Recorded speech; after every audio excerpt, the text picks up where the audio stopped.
तो गाइस मेरे पास ये 2.25 मीटर कपड़ा है और ये कॉटन का कपड़ा है। तो गाइस सबसे पहले हम कपड़े को खोल के ओपन कर लेते हैं और आपको उल्टी सीधी साइड चेक कर लेनी है, क्योंकि हमें कपड़े पे हमेशा उल्टी साइड से ही निशान लगाने चाहिए। तो सबसे पहले हमने देखिए कपड़े को चौड़ाई में डबल फोल्ड करके रखा, जो दोनों किनारी है उन दोनों को आपस में करके रखा हुआ है। ओपन साइड हमारी तरफ है।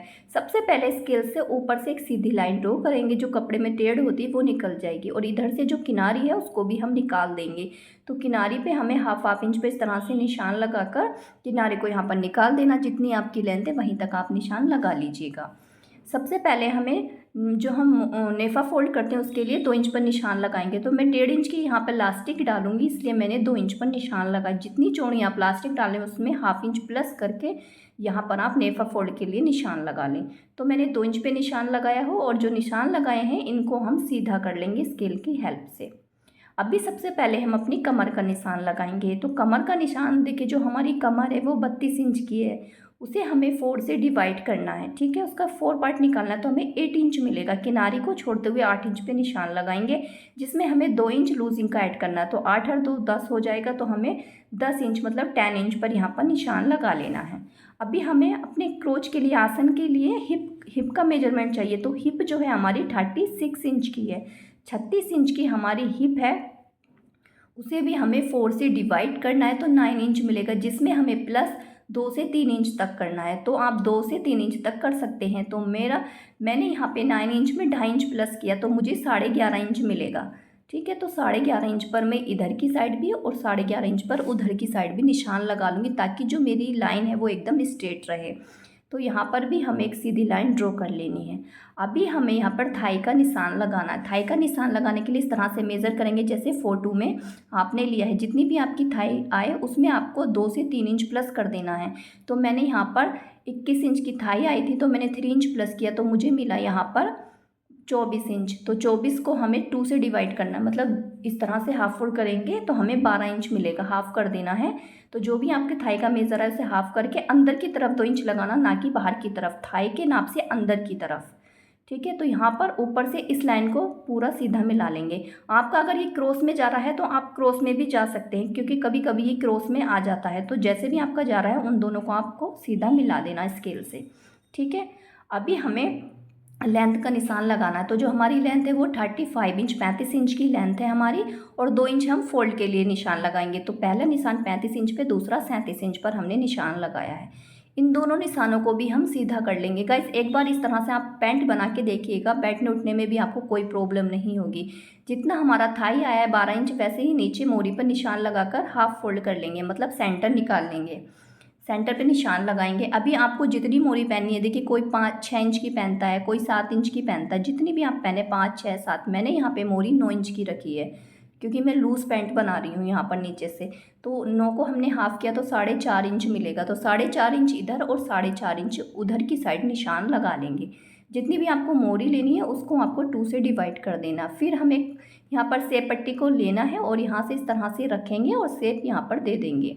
ठीक है, दूसरी साइड से भी सेप पट्टी को ऐसे ही हम रखेंगे और दूसरी साइड से भी हम इसको सेप दे देंगे इस तरीके से।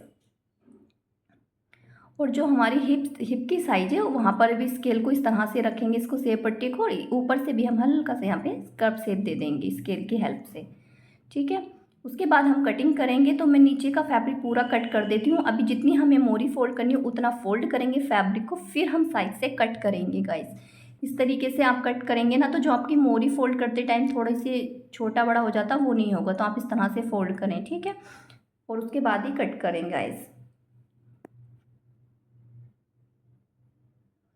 तो ये जो हमारी पैंट है वो परफेक्टली फ्रंट पार्ट जो है आगे का वो कट हो चुका है। ठीक है, अब इसकी दूसरी साइड में भी हमें क्रॉस पे निशान लगाना है रॉन्ग साइड में, ताकि उल्टा सीधा फैब्रिक ना जुड़े हमारा।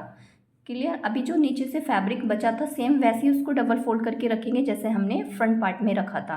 किनारी हमारी साइड रहेगी। उसके बाद हमें हमारा फ्रंट पार्ट इसके ऊपर रख लेना है।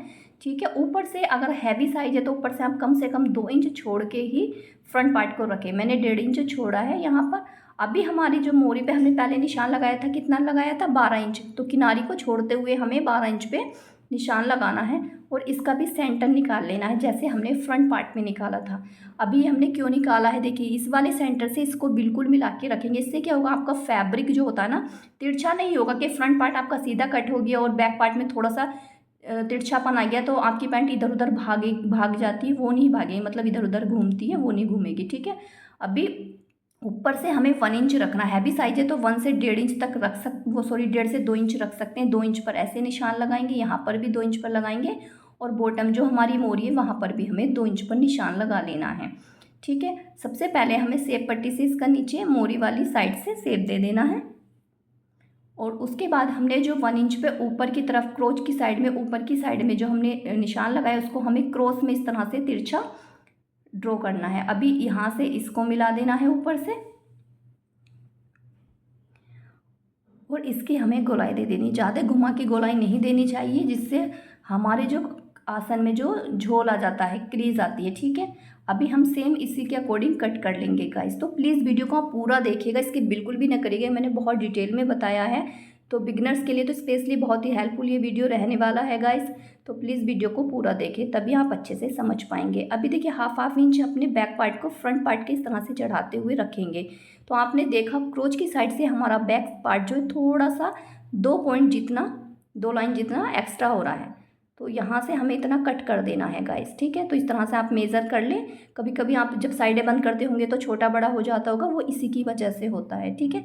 तो इसको पहले अच्छे से आप नापें, उसके बाद यहाँ से कट कर दें, ठीक है। अगर आपका बराबर बैठा है तो ज़रूरी नहीं कट करना, अगर थोड़ा बहुत भी छोटा बड़ा है तो उसको एक्स्ट्रा को कट कर दें। दोनों पार्ट्स हमारे कट हो गए। अभी पॉकेट निकालेंगे हम, जो साइड से फैब्रिक बचा था एक्स्ट्रा को हम कट कर लेंगे।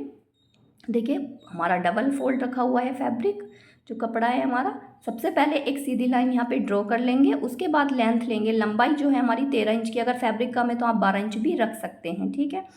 उसके बाद हमें यहाँ पर इसकी जो चौड़ाई रखनी है वो 6.5 इंच पर, मतलब 6.5 इंच पर रखनी है, ठीक है। उसके बाद इन दोनों को इस तरह से मिला देंगे।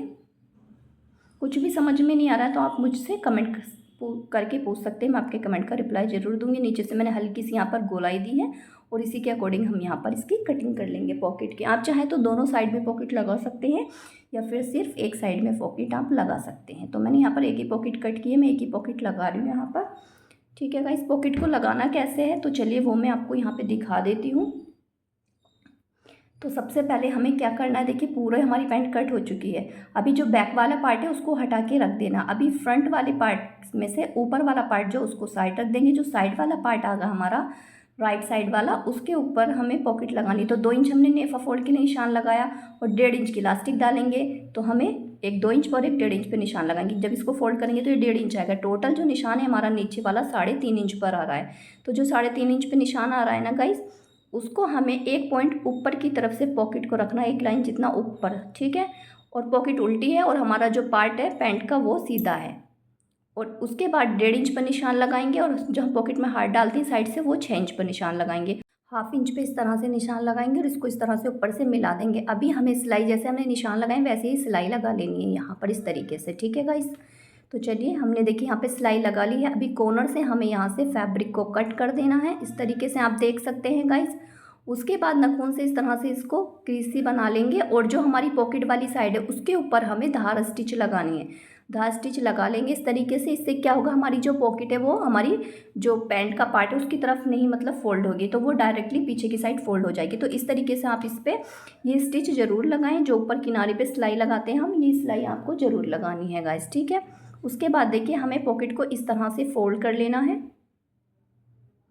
और अच्छे से यहाँ पर आप प्रेस भी कर सकते हैं या अच्छे से इसको नाखून से इस तरह से सेट कर लें। उसके बाद आप यहाँ पे प्रेस से सेट करेंगे तो इसके ऊपर सिलाई लगाने की ज़रूरत नहीं है। ये आप इस तरह से, जैसे मैं सिलाई लगा रही हूँ तो एक पैर की यहाँ पे सिलाई लगा लें।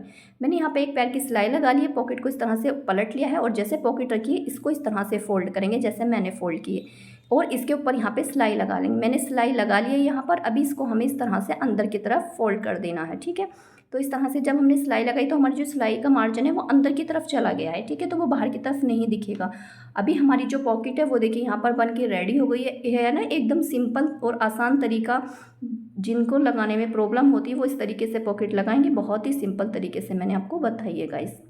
यहाँ पर इस तरह से रफ सिलाई लगा लेंगे। तो हमने यहाँ पे रफ सिलाई लगा ली है, आप देख सकते हैं। अभी जो हमारा इसके ऊपर का पार्ट है दूसरा वाला, उसको रखेंगे इसके ऊपर क्रोच की साइड से और अच्छे से सेट करेंगे। और यहाँ पर हम यहाँ पर जो आसन है यहाँ पर सिलाई लगाएंगे। जब भी आप आसन में सिलाई लगा रहे हैं तो डबल सिलाई लगाएं। तो दोनों मैंने बैक और फ्रंट के पार्ट के दोनों आसन में सिलाई लगा ली, दोनों पार्ट्स को आप इस तरह से ज्वाइन कर लिया है। तो ये हमारा बैक वाला पार्ट है, आप देख सकते हैं। इसके ऊपर हमें अपना फ्रंट पार्ट रखना है और जो साइड की सिलाई है वो मतलब दोनों पार्ट्स को आपस में जोड़ देना, मतलब जॉइंट कर देना है। तो यहाँ से पहले अच्छे से सेट करके इसको बिल्कुल बराबर रखेंगे हम। ऊपर से बिल्कुल बराबर होना चाहिए। अगर आपका 19-20 नीचे से हो रहा है तो उसको होने दें, लेकिन ऊपर से आपका बराबर होना चाहिए। और यहाँ से सिलाई लगाएंगे। जब सिलाई लगाएं तो जो रफ सिलाई लगाई थी इसके ऊपर ही सिलाई आनी चाहिए, पॉकेट नहीं दबनी चाहिए हमारी। और यहाँ से भी दूसरी साइड से हमें बिल्कुल बराबर रखना है, देखिए इस तरीके से, और अच्छे से सेट करना है। और यहाँ पर भी साइड की सिलाई लगा देनी है दूसरी साइड से, क्लियर। तो इस साइड वाली सिलाई लगा दी है। अभी हमारी जो अक्रोच वाली साइड वाली सिलाई होती है, देखिए पहले इसको बिल्कुल बराबर मिला के पिन से सिक्योर करेंगे जो आसन वाली सिलाई है। उसके बाद हमें अपनी साइड की यहाँ पर सिलाई लगा देनी है इस तरह से। इस पर भी आप डबल सिलाई लगा सकते हैं। तो हमारी सिलाई लग चुकी है। अभी हम नीचे से जितना मोरी फोल्ड किया था, हमने मोरी फोल्ड के लिए फैब्रिक रखा था 2 इंच, तो 2 इंच पे इस तरह से फोल्ड करेंगे और 1/2 इंच हम अंदर की तरफ फोल्ड कर लेंगे इस तरीके से। दोनों मोरी को हमें इसी तरीके से फोल्ड करना है। पहले 2 इंच फोल्ड करें, फिर 1/2 इंच अंदर की तरफ फोल्ड कर लें, तो हमारी मोरी की चौड़ाई भी 1.5 इंच की आएगी गाइस, इस तरीके से। अभी हमें इलास्टिक कितना डालना है वो मैं आपको बताऊंगी आगे, तो इसको भी आप पूरा देखें। तो मोरी हमारी यहाँ पे फोल्ड हो गई है, आप देख सकते हैं। अभी हमें नेफा फोल्ड के लिए मैंने यहाँ पर देखिए निशान लगाया। अगर बिगिनर्स हैं ना आप, तो ये निशान जरूर लगाएं, आपको बहुत हेल्प होगी निशान से। देखिए 2 इंच हमारा नेफा फोल्ड के लिए निशान था और 1/2 इंच अंदर की तरफ जाएगा। पूरे में 2 इंच और 1/2 इंच पे निशान लगा लें। इससे आपका जो नेफा फोल्ड करते हुए आपका कहीं से चौड़ा पतला हो जाता वो बिल्कुल भी नहीं होगा। लास्टिक हमें कितनी लेनी है, किस साइज़ में, तो देखिए यहाँ पर मैंने ली है 26 इंच की इलास्टिक। तो वो कैसे निकाली है, तो देखिए जो भी आपकी कमर है उसमें से आपको माइनस करना 5 से 6 इंच। तो मेरी 32 कमर थी तो मैंने 6 इंच माइनस किया तो मुझे मिला 26 इंच। या तो आप 5 इंच माइनस कर सकते हैं या आप 6 इंच माइनस कर सकते हैं, ठीक है। तो मैंने 6 किया तो मुझे 26 इंच की इलास्टिक की चौड़ाई मिल गई है। तो इसी तरीके से हमें यहाँ से इसको अच्छे से लॉक करना है इलास्टिक को। बहुत सारी 3-4 सिलाई तो लगा लेनी चाहिए ताकि वो खुले नहीं, ठीक है। अभी देखिए इलास्टिक को इस तरह से रखना है हमें। अभी देखिए 2 इंच पे जो निशान लगाया वहाँ से इस तरह से, और 1/2 इंच पे जो लगाया उसको इस तरह से अंदर की तरफ फोल्ड करेंगे। और इसी तरीके से हमें अपना पूरा नेफा फोल्ड कर लेना है। तो इससे जो है आपको इलास्टिक और नेफा लगाने में और नेफा फोल्ड करने में आसानी होगी निशान लगाने से। तो आप इस तरह से पूरे पे निशान लगा लें, ठीक है गाइस। तो जितना आपका निशान आ रहा है उतना ही आप फैब्रिक फोल्ड करें। तो इस तरीके से यहाँ पर हमें इलास्टिक को डाल लेना। जब आप इलास्टिक यहाँ पर अटैच करें तो आपकी इलास्टिक नहीं दबनी चाहिए। इलास्टिक के बिल्कुल जस्ट किनारे पे सिलाई आनी चाहिए, इलास्टिक के ऊपर नहीं, मतलब फैब्रिक की किनारे पर। इलास्टिक को थोड़ा आगे तरफ खींचते चले जाएंगे और अपनी इलास्टिक को यहाँ पर इसमें अटैच कर लेंगे और नेफा फोल्ड करते हुए इस तरीके से आप देख सकते हैं गाइस। कोई भी डाउट है, कुछ समझ में नहीं आ रहा है तो कमेंट सेक्शन में आप कमेंट कर सकते हैं, मैं आपके कमेंट का रिप्लाई ज़रूर दूंगी गाइस। और नेक्स्ट वीडियो अगर आप किसी टॉपिक पर देखना चाहते हैं तो भी आप मुझे कमेंट कर सकते हैं या आप मुझे डीप फोटो सेंड कर सकते हैं, ठीक है। तो इस तरीके से देखिए इलास्टिक डल गई है। अभी सेंटर में इलास्टिक के यहाँ पर हमें सिलाई लगानी जिससे हमारी इलास्टिक और अच्छे से लॉक हो जाए। तो सिलाई भी हमने लगा ली है गाइस। तो चलिए फाइनल लुक में आपको दिखा देती हूँ। तो देखिए हमारी पॉकेट भी बन गई, यहाँ पर आसानी से आप मोबाइल भी रख सकते हैं गाइस। तो हमारी जो पैंट है परफेक्टली बन के यहाँ पर रेडी हो गई है। मैंने लूज़ पैंट बनाई है। अगर मोरी आप पतली पहनते हैं तो आप यहाँ पर फिटिंग की पैंट भी इसी तरीके से बना सकते हैं। सिर्फ उसमें फ़र्क इतना होता है, मोरी से ही आपकी फिटिंग आती है और मोरी से ही आपकी लूज़ होती है पैंट। तो गाइस वीडियो पूरा देखने के लिए शुक्रिया, बाय बाय।